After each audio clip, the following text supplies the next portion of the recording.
হ্যাঁ, আজকেও খাওয়া নিয়ে চলে এসেছি। প্রথমে গেছিলাম ডাক্তার কাছে, আর এই জায়গাটার ভিউটা যে এতটা পরিমাণে সুন্দর। খানিক্ষণ পরেতেই একটা ভাই চাক্কাওয়ালা জুতা নিয়ে গল গল গল গল করা ঘুরতেছে। দুই হাতে দুইটা ইঞ্জেকশন দিয়ে 2 বালতি রক্ত নিয়ে নিচ্ছে আমার। এই কাকাটার কাছ থেকে ঝাল ঝাল চকলেট নিয়ে নিছিলাম। এখন একটা রয়েছে, তোমরা বাসি শোনো, আমি খাইছি।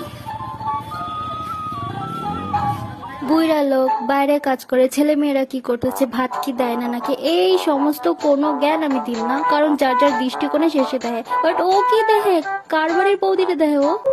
মাসি বাড়ি থেকে বাড়ি ফেরার পথে টোটোতে বসেছিলাম, তাই ভাবলাম বসে বসে একটা লম্বই খেয়ে নি।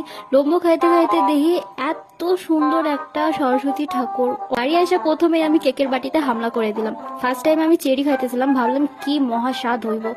সত্যি কথা কইতে আমার একটু ভালো লাগে না, ওর থেকে মনে হয় কেকটা বেশি টেস্টি ছিল। এরপর খাইছিলাম ডার্ক ফ্যান্টাসি। টিভিতে দেখতাম কি টেস্টি না লাগতো, আহা। আমি জানি না এটা কোন ফ্লেভার ছিল, হালকা বাবুল কাম লাগতেছিল, বাট বাজে, একদম বাজে খেতে।